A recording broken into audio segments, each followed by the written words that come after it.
আজ বাড়িতে বানালাম খাস্তা মুচমুচে সিঙ্গারা।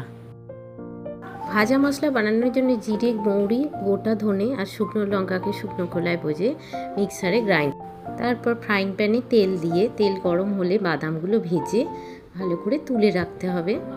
তেলের মধ্যে পাঁচফোড়ন, শুকনো লঙ্কা দিয়ে সেই তেলে আদা আর কাঁচা লঙ্কা পেস্ট দিয়ে একটু নেড়ে তারপর ফুলকপি আলু একসাথে দিয়ে একটু ভেজে তাতে নুন, সামান্য নুন, পরিমাণ মতো জিরে, পরিমাণ মতো হলুদ গুঁড়ো, লঙ্কা গুঁড়ো আর ধনে গুঁড়ো সামান্য দিতে হবে।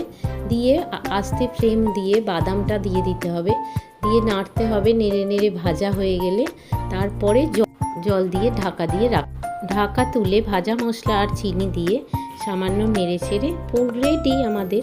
এবার সিঙ্গারার ডো তৈরি করার জন্য ময়দা দিতে হবে সামান্য। ময়দার মধ্যে কালো জিরে, জোয়ান, একটু তেল, সামান্য নুন, ঘি দিয়ে ভালো করে নেড়ে হালকা উষ্ণ গরম জলে ডোটাকে ভালো করে মেখে মেখে তৈরি করে নিতে হবে। তারপর লম্বাভাবে বেলে নেওয়ার পর দুটো মাঝখান দিয়ে টুকরো করে এক দুদিকে জল লাগিয়ে যেমনভাবে পাকাচ্ছি সেইভাবে পাকিয়ে ভেতরে পুর ভরে আমাদের সিঙ্গারাগুলোকে পাকিয়ে রেডি করে নিতে হবে।